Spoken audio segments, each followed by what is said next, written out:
Урматтуу Коом пресс сайтынын көрүүчүлөрү, мен Эрмек Тоғоров кезектеги цензурасыз маекти баштап отурам.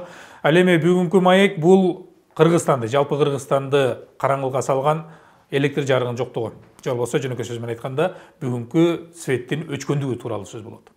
Эмне себептен өчтү? 2-3 саатка чейин эч кандай бир электр жарыгы жоготуруп калдык, электр кубаты жоготуруп калдык, канча деген ишканалар, жөнөкөй жарандар зыянын тартты. Эми ушунун келип чыгышы жана андан кийин абалдан кантип дагы ушундай шартка келип калбаш үчүн абалдан чыгуунун жолдорун сүйлөшүү үчүн электр негизи эле энергетика тармагындагы серепчи эксперт Расул Үмүталиевди чакырганбыз. Ассаламу алейкум, куш келипсиз студияга. Азыр бизде маалыматтар чыгып баштады. Жанагы энергия шакектин кайсы бир бөлүгүндө айрымдар айтат Казакстанда деп, Казакстан Кыргызстан менен Өзбекстанды күнөөлөйт. Кайсы бир жеринде авария болгон. Ошол себептен жалпы Орто Азия свет өчтү. Бул ошол эле Казакстан, Кыргызстан, Өзбекстанда. Анан бул электр шакек деген эмне? Карапайым элге мага окшогон ошол энергетикадан алысыраак адамдарга жөнөкөй сөз менен түшүндүрүп берсеңиз. Ассаламу алейкум. Урматтуу сыналуу көрүүчүлөр. Эми бүгүн өтө ири чоң Орто Азияда энергетика авария болду. Эми ошонун баардыгын изилдеп чыксак, эми бул жерде жалпы бул Казакстан, Өзбекстанда, Кыргызстанда жалпы өчүрүүлөр болду. Эмне үчүн болду? Эмне дегенде бүгүнкү күндө Казакстан, Өзбекстан менен Кыргызстанды күнөөлөп атат. Өзбекстан, Кыргызстан, Казакстанды күнөөлөп атат. Эми мен ойлойм бул жерде бул эл аралык энергетика атайын түзүлгөн комиссия баарын изилдеп чыгыш керек. Но чындыгында бул ири авария болду, ошонун баарын биз изилдеп чыгыш керекбиз. Эмне үчүн болду? Кайталабаш үчүн. Эмне үчүн болду? Эми дегенде мындай өзүңүз жакшы билесиң, баягы 91-жылга чейин бизде бул Орто Азияда энергетика шайкечик болгон. Бул жерде Туркменистан, Тажикстан, Өзбекстан, Казакстан, Кыргызстан 5 Орто Азия мамлекети ошол тиги Орто Азия баягы түзүлгөн энергетикалык система, энергетикалык шайкечтер ошо бардыгы ошолдо баягы бирге иштеп жүргөн. Зарылчылыгы эмне эле ошол маалда? Эми зарылчылыгымды айтам. Эмне дегенде бул өзү түзүлгөн, бул эмне дегенде кээ бир мамлекеттерде өз убагында электр энергия жетпей калып, ошону бир бардыгы ошо тиги бир казанга баардыгын куюп, ошо казандан баардыгы колдончу эле да. Ошону бири-бирине жардам берип, бирөөдө жетиштик болуп калса, башка мамлекеттен ошо барып кошуп, мисалы Өзбекстанда аз болуп калса биз берип койгонбуз. Бизде аз болуп калса Казактан алганбыз. Ошондой болгон да, ошо баягы бириккен болгон. Эмне дегенде бу жерде мындай болгон да. Бул бардыгы баягы өзүңүз жакшы билесиңер, биздин баягы Союз мезгилинде бардык экономикабыз бир эле. Ошол жерде мындай болгон да. Эмне дегенде бул Тажикстан менен Кыргызстан электр энергияны өндүрүп, ошо Өзбекстан, Туркменистан, Казакстанга бөлүшчү эле да. Эмне дегенде бул Туркменистанда, Өзбекстанда газ өндүрүлчү эле. Алар башка мамлекеттерде газ менен мындай камсыз кылчу эле. А Казакстан болсо көмүр менен, анан кийин тиги күйүүчү май менен, мазуттар менен ошо бардык мамлекеттерди камсыз кылчу эле. Ошондо бири-бирине жардам берип, ошол жерде толук кандуу энергетика маселени толук кандуу бирге чечиши керек. Эми бүгүн ушунун зарылчылыгы канча? Энергия шакеги дейбиз, жана болсо орусча айтканда энергетическое кольцо деп атпайбы? Среднеазиатский деп. Ушул Борбор Азиядагы шакектин зарылчылыгы эмне бизде, Кыргызстан үчүн? Эми 91-жылдан баштап баягы баардык эгемендик алгандан кийин бул баягы келишимдер баары бузулуп, ар бир мамлекет өзүнүн энергетика коопсуздугун камсыздаган баштаган. Эми бизде мындай айтып кое турган могу биз 2017-жылга чейин биз өндүрүп аткан электр энергияны түштүккө түштүктө. Бул Токтогул КЭС, Крупсай, Ташкөмүр, Шамалсай, Учкорон КЭСте ошол жерде электр энергияны өндүрүп аткан эмени биз биринчиден бул бизде Токтогул КЭСинен бул подстанция Фрунзенский деген бар, Чалдабарда эң чоң ири көмөкчү ордон ошол жерге келип, анан кийин түндүк жактан ошо чүй Анан Бишкекке ошо көмүкчөрдөндөн электр энергия кетчү. Анан дагы тиги башка баягы 510, 520 деген ЛЭП 500ден биз өлдүрүп аткан электр энергияны Крупсай ГЭСте, Токтогул ГЭСте биз Өзбекстан, Казакстан аркылуу кайта эле ошо тиги түндүк аймакка алып келчү элек. Алып келип, ошол жерде кайта эле ошол жерде бөлүштүрчү элек да. Ошондо биз жыл сайын 18-20 миллион доллар Казакстан, Өзбекстан төлөчү элек. Транзит. Ошол жерге биздин мындайча айтканда зымдарыбыз турган үчүн. Жок, зымдар эмес. Бул эми баягы зымдар эмес, транзит. Биздин электр энергия ошолордун Аймагынан өткөн үчүн. Чубалгын аркылуу келген үчүн биз 18-20 миллион доллар жыл сайын төлөчү элек. Көбүнчө кышкы мезгилинде. Не дегенде айтып койгон нерсе, бул жайкы мезгилинде бизде Кыргызстанда 22-24 миллион киловатт саат эле колдонот күнүгө. А кышкы мезгилинде 60-70 миллион киловатт саатка чейин колдонуш көбөйөт. Не дегенде 3 эсе көбөйүп туруп, ошондо кышкы мезгилинде көбүнчө 2000 мегаватты биз ошо түндүк аймактарына Чүй, Бишкек, Ысык-Көл, Нарын, Таласка ошо эки чоң чыналуу аркылуу, чоң подстанция аркылуу ошо түндүк аймактарды камсыз кылыш элек. Но 2014 жылы ошо Атамбаев убагында, президент Атамбаев убагында ошо тиги затка кеминди биз кура баштаганбыз. Эмне үчүн биз кура баштадык? Не дегенде биз ошо транзит кылбай Өзбекстандан, Казакстандан көз каранды болбой, көз карандысыз энергетикалык биз толук шайкекичти биз өзүбүз куруп алганбыз. Датка кеминдин айырды дагы где-то 1000 мегаватт келчү эле. Бул баягы Токтогул ГЭСинен Фрунзик подстанция 1000 мегаватт келип, толук кандуу 2000 мегаватт кышкы мезгилинде толук кандуу баардыгына жетчү эле. Но тире каршы мындай болуп калбады. Эмне дегенде эмне үчүн бүгүнкү авария болду? Эмне дегенде биз ошо тиги Өзбекстандан, Казакстандан бөлүнүп энергия системаны өзүбүздүн баягы шайкечти иштетсек болмок. Эмне үчүн аны кылган жокпуз? Кылган жок. Эмне дегенде мындай 3 жыл, 4 жылдан бери өзүңөр жакшы билесиңер, биз ошо суу маселесин, суу энергия маселесин туура эмес пайдаланып, кайдыгер мамиле кылып, биз 4 жылдын ичинде 6-7 миллиард сууду коңшо мамлекетке, Өзбекстан, Казакстанга тек кой бердик. Не дегенде жайкы мезгилинде июндан баштап 1 сентябрга чейин Өзбекстан менен Казакстан биздин суубузга муктаж. Алар сууду энергетика суу эмес, бул сууду өзүнүн баягы пахтаны, Өзбекстан көбүнчө пахтаны, мына билесиз, Андижан область, Фергана, Наманган, Ташкент Өзбекстанда. А Казакстанда Жамбул, Чимкент, Кызыларда айырде баягы пахта эгин, будай, күрүч эгиндери менен алар ошо тиги биздин нарындан кетип аткан суу менен пайдаланып, аны сугарып туруп, анан айырде мындай өзүнүн тиричилигин кылып атат. Эми биз ошондо аларды жайында суу менен камсыздадык.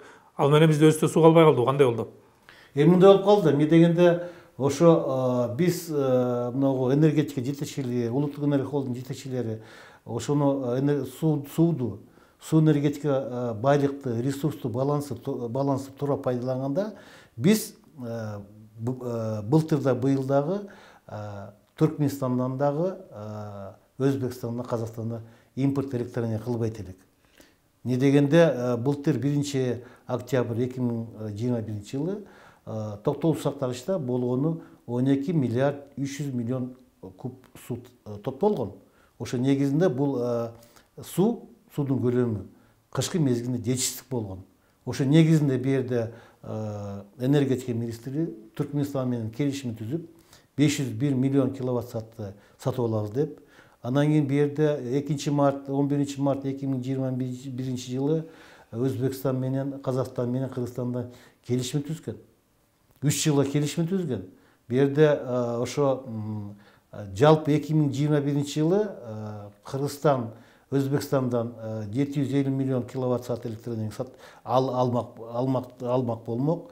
Қазақстандан 9 миллион киловатт саат алмак болмок. Ошомен жалпы 1 миллиард 650 миллион киловатт саатты биз ошо жазкы анан кийин күзгү мезгилинде алардан алмак болгонбуз. Сатып алмакпыз.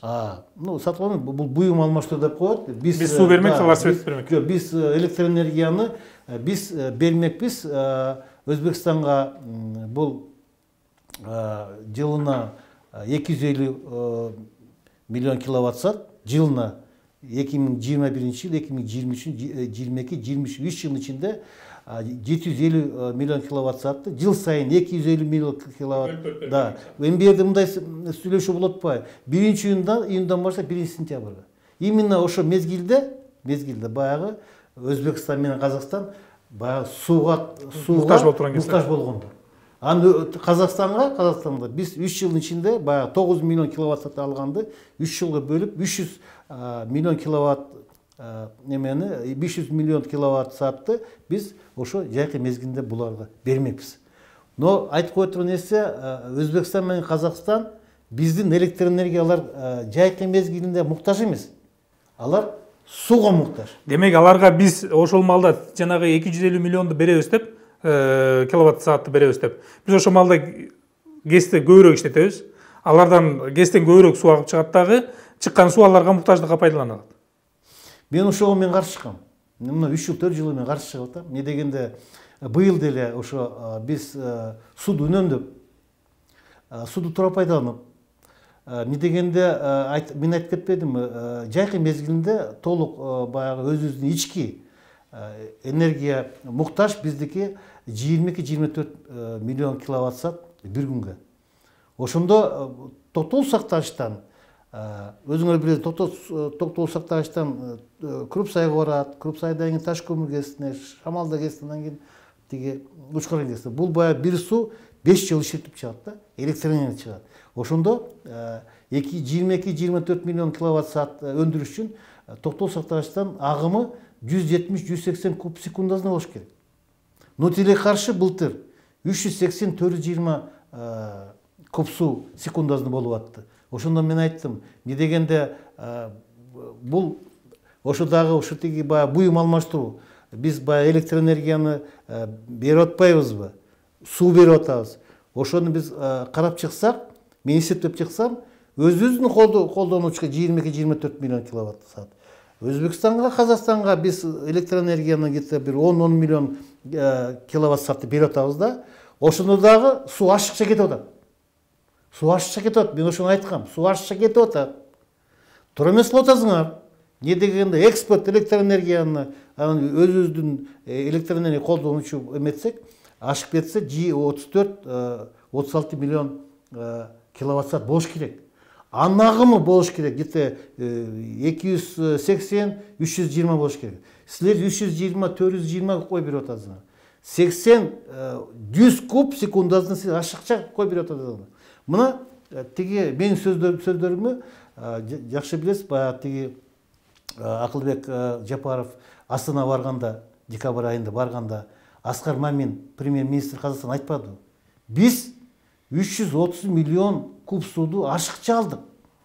Өзүнө жетпесе да бизге берди деп. Өзүнө жетпесе да бизге берди деп, ошо баягы мындай бизге мындай ыраазычылыгын, рахматын айтам деп, ошол жерде биздин баягы айтылбаган, биздин өкмөттүн кабинет энергетика министринин айтпаган сөздөрүн ачыктан ачык айтып койду.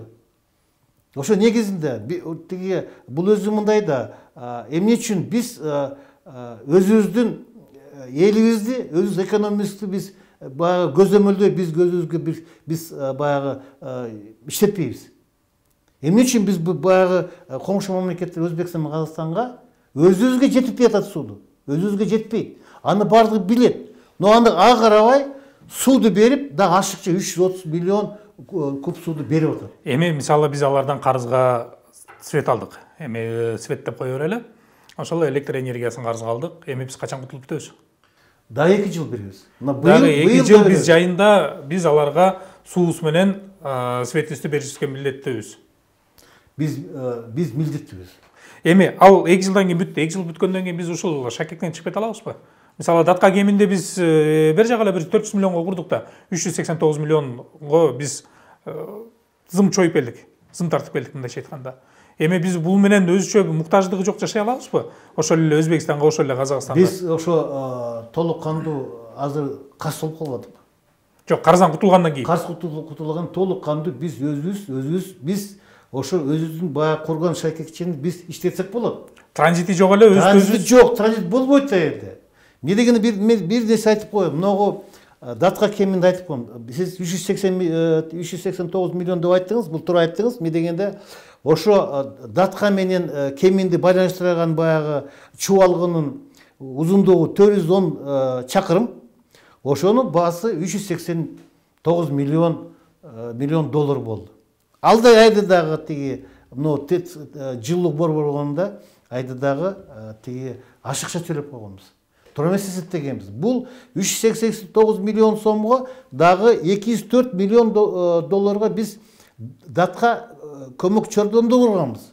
Ошонун үчүн жалпы бу жерде 600 миллион доллар болуп атат. Эми ошон баарын короткондон кийин биз бул 600 миллион болуп атат. Бул баягы түздөн түз кредит алган. А жерде насиянын проценттери бар да. Ошо менен жалпы ошо датка кемин көмөк чордондор и баягы чубалгы, баягы чогулткан 8 миллион долларга айланып атат. Мына жылдык борбор боюнча реконструкция, модернизация кылып атыппы? Эми аны биз кое туралы дагы жанагы энергия коопсуздукка кайталы да кайра. Эми демек биз азыр ошол эле Казакстан менен Өзбекстанга жайкысын 250 миллион киловатт саат берип кутулуп бүткөндөн кийин биз шакекчеден чыгып кете алабыз да. Анан чыгып кеткенде дагы бир мындай нерсе бар да. Мисалы биз жайында азыраак колдонобуз. Өзүңүз айткандай 24 миллион киловатт күнүнө. Анан кийин кышында болсо биз аны 65ке чейин көтөрүп атабыз. Анан биз ошону өзүбүз камсыздай алабызбы? Себеп дегенде мисалы айта турган болсок, жайында аз колдонгонубуз менен кышында көп колдонуп атабыз да, өзүбүзгө өзү жетеби? Же болбосо кайра эле Казакстандан, Өзбекстандан кышкысын дагы сатып алып турабызбы? Өзүм мындай да, могу эгемендик алгандан бери, 30 жылдан бери биз электр энергияны Өзбекстандан, Казакстандан эч качан кышкы мезгилинде алган эмеспиз. Мына былтыр алып атабыз. Түркменстан алып атабыз, Казакстан алып атабыз. Бизчи. Ошондо биз сууду биз өзүбүзгө эле иштетсек, коңшу мамлекетке эметпей, мындай аралаштырбай, толук кандуу бизге кышкы мезгилинде биз 15-17 миллион 19 миллион киловатт куб сууду биз токтотуп сатсак, биз эч кандай импорт жок. Эч кимди сатып албайбыз бизчи. Эч кимге биз көз каранды болбойбуз биз. Не дегенде эки тиги ЛЭП 500 бар. Бул датка кемин, анан биякта Токтогул КЭС менен Фрунзе патсан. Толук кандуу бардыгын элибизди дагы экономик толук кандуу кышкы мезгилинде дагы толук кандуу камсыз кылганга бизде мүмкүнчүлүгү бар. Эми датка кемин курулуп бүткөндө канча бир топ эле болду да. 4 жыл болуп калды. Эми 5 жылдан бери аны эмне үчүн толук кандуу иштетпей атабыз? Мисалы, ошол эле датка кемин курулуп бүткөндөн кийин биз электр шакекчеден чыгабыз деп келгенбиз. Ал эми биз карызды мына ушул кышта сатып алып атабыз. Карызды ушул кышта алып атабыз. Буга чейин карыз болбой жашап келгенбиз. Ошол электр энергияны ошол коштон мамлекеттерден. Буга чейин эмнеге кайра эле муктаж болуп ошол шакекчеден чыга албай жүрдүк? Же биз чыгып кетип кайра кирдикпи азыр? Же бу жерде мындай болуп атпайбы? Бу жерде ошо Орто Азия энергия системага бул Өзбекстан менен Казакстан аябай кызыктар. Алар чыккызы келбей атат да. Ошол жерден дагы айтып коюп турганда, бул бир да саясий да маселе бар да. Саясий маселе бар. Аны дагы айтып коюш керекбиз. Эмне дегенде алар биз чыкканга алар каршы болуп атат. Эмне үчүн? Эмне дегенде айтып коюп турган нерсе, бул баягы бул өзүнүн электроэнергиянын өзүнчө бир мындай бир эң чоң көрсөткүчү бул частота деп коет. Частота.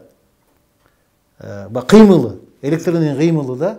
Ошо дүйнөдө бизде дагы мына Орто Азияда 48-50 Гц болуш керек.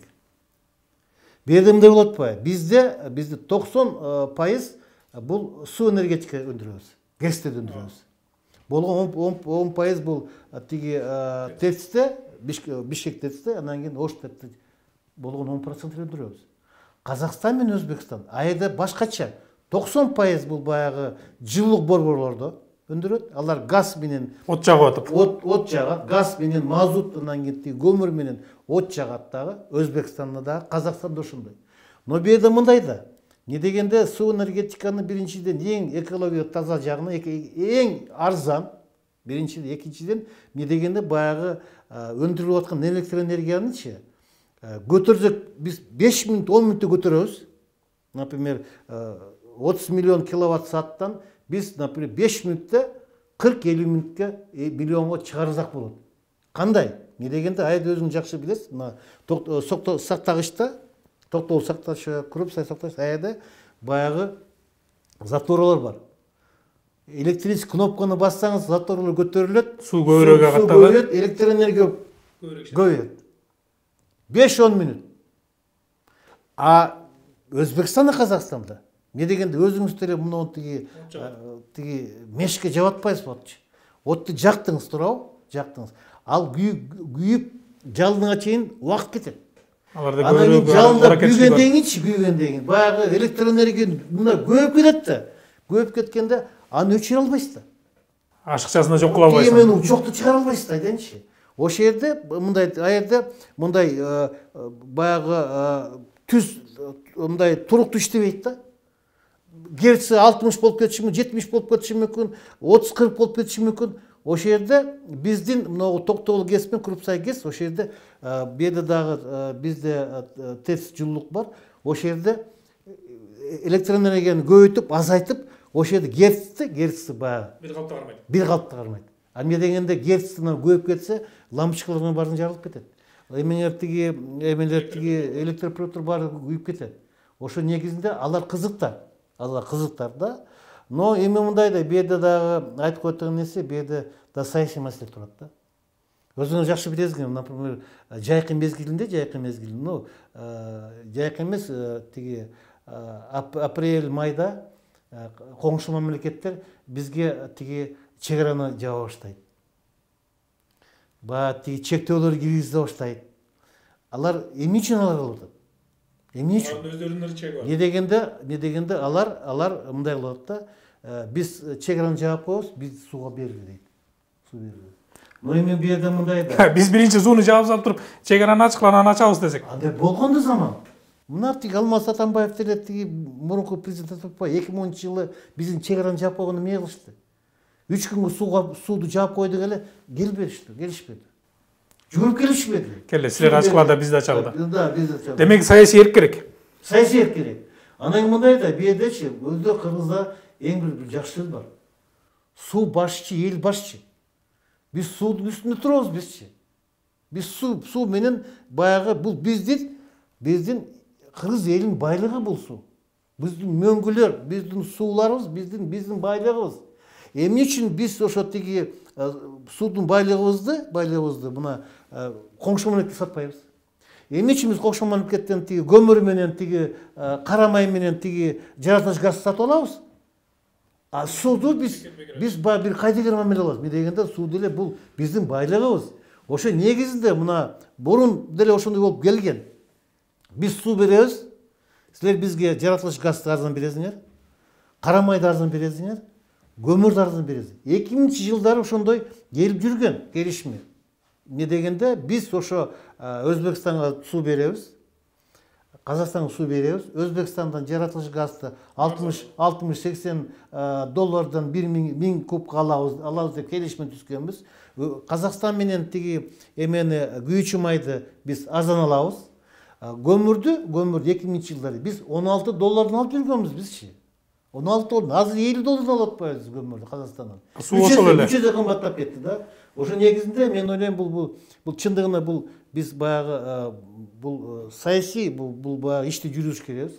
Не дегенде бул ошо тиги сууду биз ошо как улуттук биздин байлыгыбыз деп эсептеш керекпиз.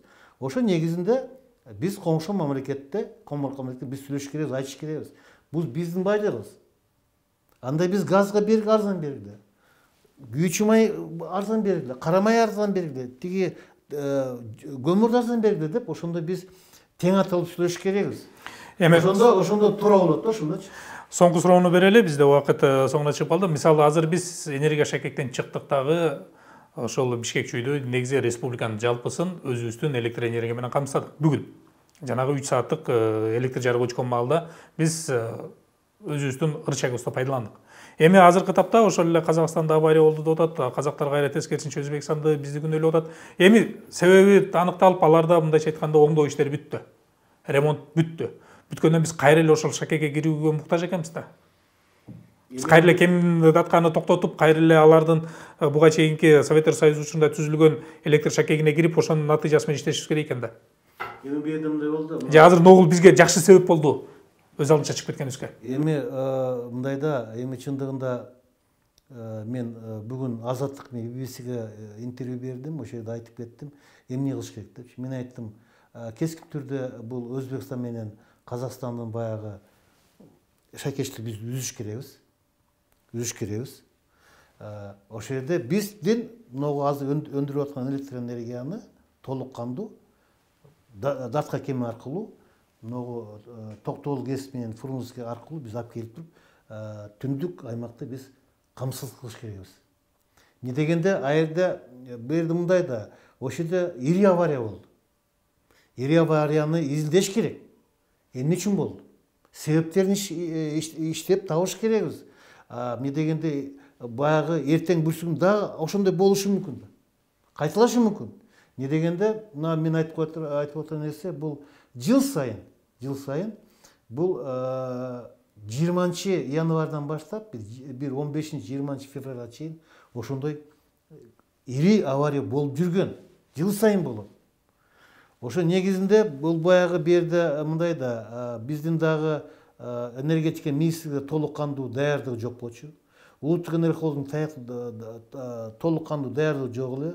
Улуттук электр тармагы дагы ошону көзөмөлдөгөн жок. Эмне дегенде мындай да, ошол жерде Казакстанда авария болду. Авария болуп ошол жерде бизге келди. Бизде Фрунзенский подстанция деген бар. Толук кандуу чүй менен Бишкекти камсыз кылат.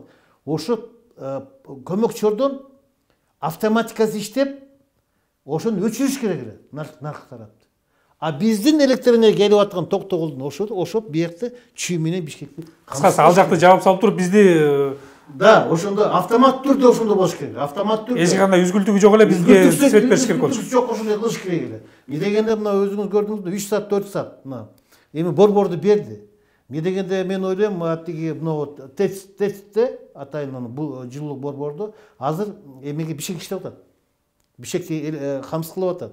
Эми башка жерде дагы, башка жерде Ош Чалабатта дагы, Нарын, Талас дегенде азыр баягы кайта ошо оңдо түзөлөрдү түзүш керек.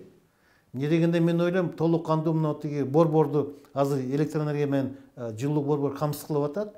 Калгандардын баардыгын эмне дегенде көмөкчөрдүн баардыгы өчүрүлгөн да. Азыр кайта ошолордун баардыгын кайта жүргүзүш керек, кайта жүргүзүп иштетиш керек. Электр энергияны камсыз кылыш керек. Ал дагы мен ойлойм 5-6 саат убакыт кетет да. Кошумча. Эми соңку суроо делек, дагы бир суроо берейин. Кыскачараак жооп бериңиз. ТЭЦ Бишкекти камсыздай албайбы? Бишкекти электр жарыгы менен. Эми мындай, мисалы, сөтө чыккөндөн кийин биз баардыгыбыз эле караңгыда отуруп калдык. Ошол малда балким ТЭЦтен алат белек. Биз буга чейин айтып жүргөнбүз, Бишкек шаарды жалпысын негизинен ошол Бишкек ТЭЦи жарык менен камсыздайт депчи. Эми мындай да, азыр бүгүнкү күндө жылуу борбор 320-380 баягы мегаваттын эмесинде иштеп атат, кубаттуулугу иштеп атат. Мен ойлойм, бул 300 мегаватт бул толук кандуу Бишкекке жетет. Бишкекке жетет, анан кийинки чүй аймактарына жетет. Эмнеге бүгүн караңгыда отурдук? Эмне дегенде, бу жерде бул мындай да, бул ошо кайта ошону ТЭЦти кайта иштетип, ошо эмени электр энергияны көмөкчөрдөндөрдү. Эмне дегенде, бу жерде баардыгы өчүрүлүп болуп атпайбы? Толук кандуу. Эмне дегенде, айтып атпайбы, Фрунзенский подстанция ошол жерде бул баягы аварияны ошол жерде токтоп калыш керек эле. Биз жака тең өткөрчүдө. Бияка баардан кетти, баардык көмөкчөнөр өчүп кетти. Ошондо бул жылуу борборду ошону кайта эмеге көмөкчөнөргө алды эле убакыт кетти да. Ну эми мындай да, бу жерде 4 саат 5 саат болуп кетти. Мен ойлойм, если ошо тиги Фрунзенский подстанцияны автоматика иштеп тиги эмеден токтол кесиптен келип аткан электроэнергия ошо үзгүлтүсүз келип туруп ошол жерден бөлүнүп кетсе, мындай 3 саат 4 саат өчүрүлүү Бишкекте Чүй облусунда болбойт эле. Ошону мен айтам, азыр тиги энергетика министрлиги, улуттук энергия холдинг, анан тиги улуттук энергия тармак ошол жерде ошонун өз убагында ошол жерде автоматтык түрдө баардыгын иштеп чыкса, мындай өчүрүүлөр болбойт болчу. Түшүнүктүү. Бизге убакыт бөлүп келип бергениңизге ыраазычылык билдирели. Эми мындан ары дагы ушул электр тармагы жагында, негизи эле энергетика тармагында дайыма туруктуулук болуп турсун деген тилекти айталы. Себеп дегенде, мынакей 3 саатта электр жарыгы өчтү эле, көбүбүз эмне кыларыбызды билбей калдык. Анткени биздин күнүмдүк жашообуздун 50%, балким андан көбү ушул электр жагына муктаж болуп калып турабыз. Жөнөкөй эле телефонубуз иштебей калды, интернет болбой калды, баардык кеңселерде жумуш токтоду. Көчөгө чыксак элдин баары жөө жүрүп калыптыр. Анткени кылар иш жок. Эми мындай да айтып койгон нерсе, бул энергетикалык коопсуздук, бул улуттук коопсуздук. Түздөн түз байланыш. Эмне дегенде өзүңүз мына айтып атасызбы? Экономикасы туруп калбады иштеп. Мындан ары жүрбөй калдык. Ошо негизинде биз мына электр энергияга биз эмне дегенде эң чоң мындай көңүл буруш керекпиз. Ошо энергетика көйгөйлөрдү, проблеманы биз чечиш керекпиз. Но тилек каршы мына бүгүнкү күндө бул бизде азыр эң тереңине кеткен энергетика кризис уланып атат. Ошону биз мына биздин сунуштарыбызды укса, биздин баягы ой пикирибизди эске алса жакшы болот эле. Но тилек каршы бул кабинет министри дагы, энергетика министри дагы көңүл бурбай атат. Ошо негизинде бул бир көйгөй. Мына 4 саат 5 саат өчүп калды. Бир көйгөй. Эмне дегенде мен сизге айтып кетпедимби? Быйыл да кышкы 2022 жылга дагы биз кышкы даярдыкка толук кандуу болбойт. Эмне дегенде биз баягы милдеттеме алдык. 250 миллион киловатт саатты Өзбекстанга, 300 миллион киловатт саат Казакстанга беребиз деп, ошо мезгилде, жайкы мезгилде кайта эле биз сууду кое бергенге биз муктаж болобуз, милдеттүү болобуз. Эми кайта эле азырына өзүңөр көрдүңүз, аба райын көрүп атасыз. Жамгыр жок, эме кар жаган жок. Суу топтолгон жок. Эмне дегенде бул мындай да, ошо кар өзү баягы кар жаап, мөңгүлөр толуктап турат. Быйыл андай болгон жок. Ошо негизинде азыр дагы тиги гидро медцентр өзүнүн мындай эмесин берип атат, прогнозун берип атат. Ошо быйылкы суу былтыркыдай аз болот деп өзүнүн прогнозун берип атат. Ошону биз эске алыш керекпиз да. Ошо негизинде эми баягы аз айтып атат, биз тиги Өзбекстандан, Казакстандан министрлер чыгып сууду көрсөтөбүз депчи. Алар келбейт. Аларга кандай айырмасы бар? Ал айтат да, биз силерге электр энергия бердикпи? Карзы төлөдүк да. Кутулар дейт да. Ошон үчүн бу жерде дагы бир чоң көйгөйлөр пайда болуп калат быйыл. Буюрса эми саясий эркчетиштүү болуп маселенин баары чечилет деп ниет кылалы. Себеп дегенде бизге электр жарыгы кубаттуулугу өтө керек. Урматтуу Компресс сайтынын көрүүчүлөрү, биз цензурасыз маекте бүгүнкү жалпы Кыргызстанда, ошондой эле Орто Азияда, Казакстан, Өзбекстанды кошуп электр жарыгы өчкөн абалды талкууладык. Ал эми биздин коногубуз ушул энергетика тармагында серепчи Расул Үмбөталиев болду.